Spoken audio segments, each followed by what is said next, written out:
Story 1. In college, my two friends and I decided to find a place together off campus. We found a beautiful 3-bedroom house with surprisingly affordable rent. The basement of the house was listed as a separate apartment, but as it had a separate entrance and the indoor stairwell had been blocked off, we weren't worried. The thermostat was upstairs. Then the troublesome neighbor moved in. From upstairs, we could hear everything. This adult woman would call her mother and scream at her to pay for her cell phone bills and give her grocery money aka fast food and cheap tequila. She would yell at whatever guy she was seeing to bring her code words for illegal substances.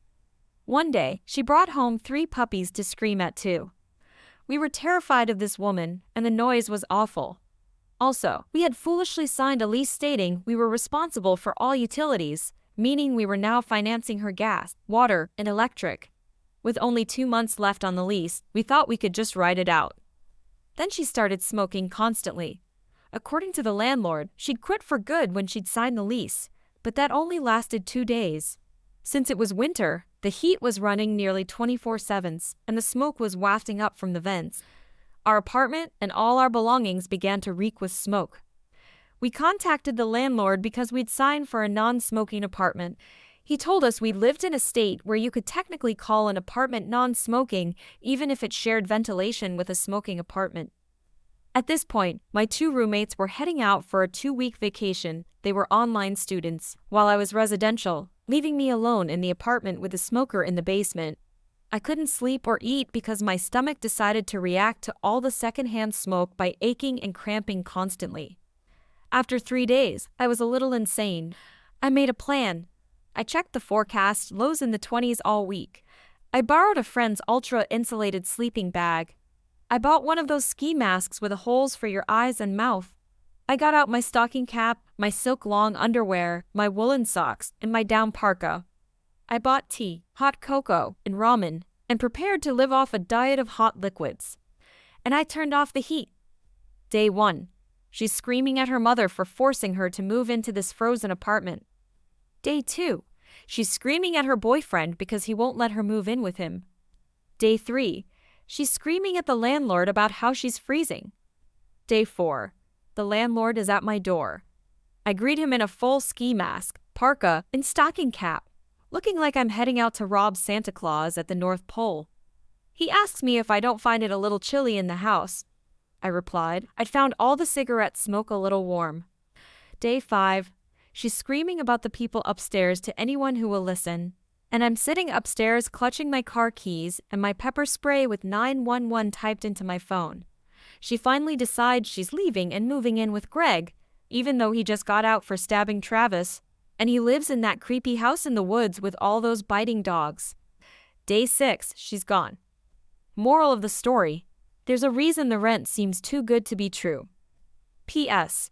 For those wondering, I did have a friend who worked in plumbing stop by to give me some advice about how low I could go before I burst the water pipes. Story 2. Disclaimer: this happened a long time ago, but it still makes me giggle to this day. So way back in the mid-90s or so, my family lived in a log cabin on 10 acres of land in a rural area, 10 minutes or so out of town. It wasn't totally the countryside, but you could definitely hear banjo music in the background sometimes. At the end of our nearly 1/4 mile long driveway was one of those roads that was also technically a state highway. In the morning, I trudged down to wait for the bus. When I got home, I'd grab the mail and carry it back. Until one Monday morning, when I went out and noticed the mailbox was gone. On closer inspection, it looked like it had just been ripped out of the ground. Dad was obviously not pleased. He went to talk with the county sheriff, who happened to live a mile down the road. It turns out, it had been happening up and down the road for months. Someone was tossing a chain over mailboxes and yanking them out with their vehicle. He suspected a guy down the road with his great big lifted 4-wheel drive truck, but couldn't prove anything. It usually happened on Saturday and Sunday nights with people finding out in the morning. It seems the nicer the mailbox, the bigger a target, and many had been hit multiple times. People had tried digging deeper, using more durable wood, etc. The guy just took it as a challenge and ripped them out again. Soft, sandy ground and his truck was a monster. Well, Dad said, challenge accepted. A bit about my father. He's a steelworker with an engineering background and a graduate degree. Built like a bear with forearms the size of my legs. Most people looking at him would never think this man is also brilliant, but he is. The calm, cool type that almost never loses his temper. But wrong him and God help you. So Dad goes to the store and buys the fanciest, prettiest mailbox they sell. He then proceeds to install it on top of an 8-foot-long cylinder of 3-inch diameter hardened tool steel. But he wasn't done there. After digging down with post-hole diggers and dropping it in, he then filled it in with quick-set concrete. To really sell it, he then used some strips of 1/2-inch wood to cover the steel core of his now indestructible mailbox. He primed and painted them so it looked like a standard post. He even had my mom decorate it with flowers and such to make it as tempting a target as possible. It didn't even take a week. I went out for school in the morning and found the mailbox right where it should be. Attached to it was 30 feet of chain and an entire hitch assembly, ripped right off the truck's frame, shearing the bolts. It was marvelous to behold. The sheriff gets called over and laughs when he sees it. He went to the house of the guy that was suspected and sure enough, verified the damage to his truck matched. Fun fact, messing with a mailbox is a federal crime. As in, you go to federal prison, not those cushy state places. Dad was unofficially rewarded by the sheriff's department with a few cases of beer and some venison.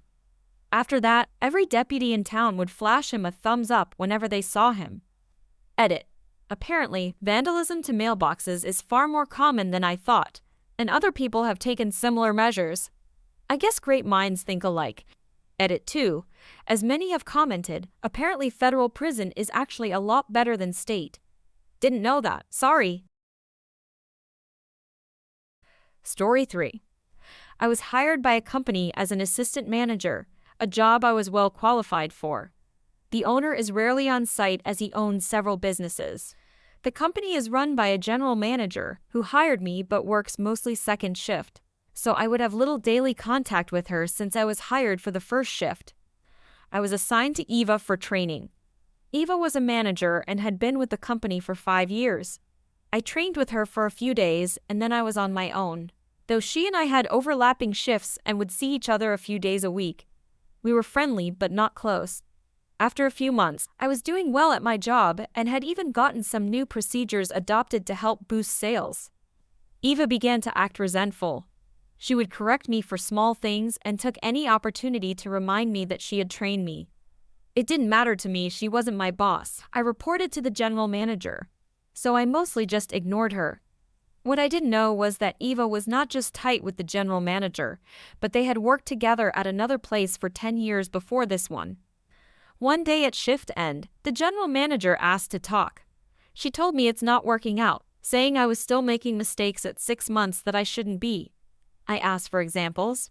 A few of them were petty matters Eva had mentioned, but most of them were just not true. I tried to argue, but it was clear that I was set up. I decided to reach out to the owner since I had nothing to lose.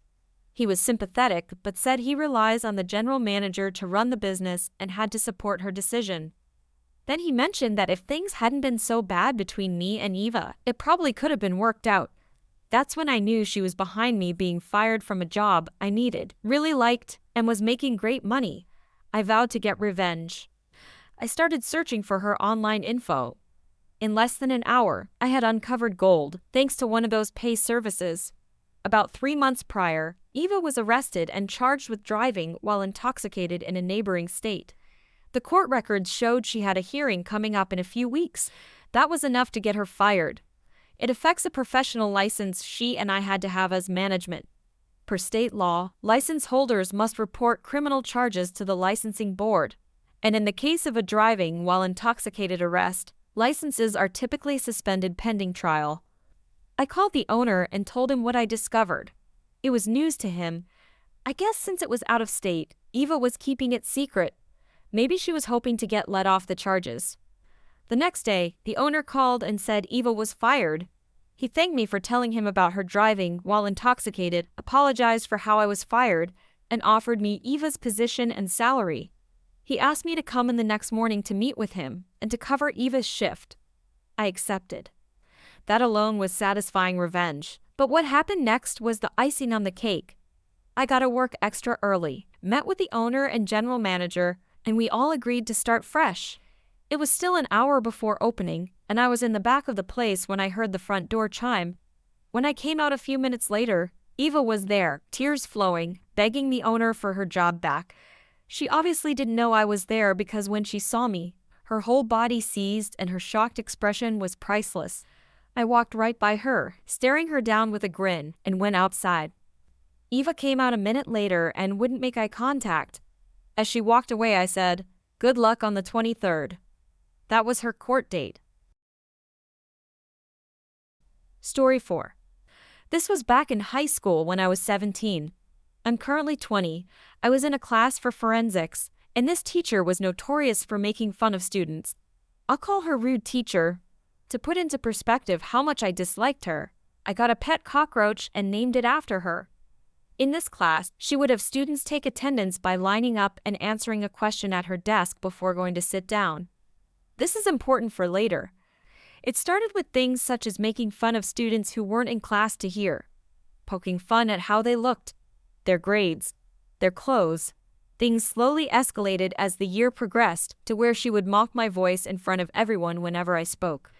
I have a very growly voice because I used to get recurring scarlet fever for years, which permanently damaged my vocal cords. She said transgender people were a burden. We had a transgender boy in the class, that depression wasn't real, etc. At first, it was fine. It's not like she was saying anything I've never heard before from my classmates about each other. But then comes my classmate, who I'll call Small, because she's small. Small was a quiet and very sweet girl.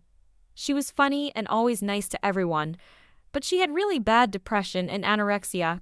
She would be bullied a lot because her parents weren't the best. She often came to class smelling of her dad's chain smoking and an old hand-me-down clothes. Because rude teacher would only encourage the bullying, Small eventually started cutting and wearing hoodies all the time to hide the cuts. But everyone knew. It got to the point where two people would take advantage of her poor family and pay her to scratch words on her leg or arm in class with a safety pin. Rude teacher did nothing, and trust me, she knew. Fast forward a few weeks, and we all line up as usual. The question was, "What's your favorite type of music?" Me and Small come up. I answer and am heading to my seat when Small quietly says, "I don't know, I don't really have one." To which, and I kid you not, rude teacher goes full volume, with a smile on her face. "Well, what kind of music doesn't make you want to slit your wrists?" At this point, the entire class goes dead silent. She had gone too far. Small immediately runs out of the class. Everyone is too shocked to know what to do, so we just move on with class. I still wish I had gone to check on her. After that, I just couldn't stand rude teacher. I couldn't stand her existence. I couldn't stand looking at her smiling face. I wanted to rip that smile off. Every time she breathed, I wanted to strangle her. I was done with this. I began secretly recording every time she made fun of us. I would record entire classes and crop out what I needed. And then, one tiring month later, I emailed them all straight to the principal. Close to half an hour of this woman making fun of everyone, making inappropriate jokes, etc. I fumed about how inappropriate and unacceptable this was and demanded justice, and justice I got. Rude teacher didn't show up for a few days. When she came back, she had such a dead look in her eyes. Finally, no more of that smile. The principal calls us all together, and in front of everyone, her husband, the student, and staff, she was forced to formally apologize for making fun of a suicidal 16-year-old. The look on her husband's face told me all I wanted. After this, I only ever needed to see her smoking alone and disliked at the liquor store. The smile never came back. I never told anyone what I did, but everyone just knew, and a sense of overwhelming relief was very much welcomed in the class. Small started going to therapy, and we became pretty good friends. She got the help she needed. She moved out of her family's home with her sister, and she developed healthier coping mechanisms. Suicide is not a joke, and anyone who makes fun of someone even remotely entertaining the idea of suicide deserves to lose their job, friends, reputation, and husband, and a kid to name a cockroach after them. For those of you in middle school or high school dealing with bullying, a bad home life, or mental health problems, you can do this.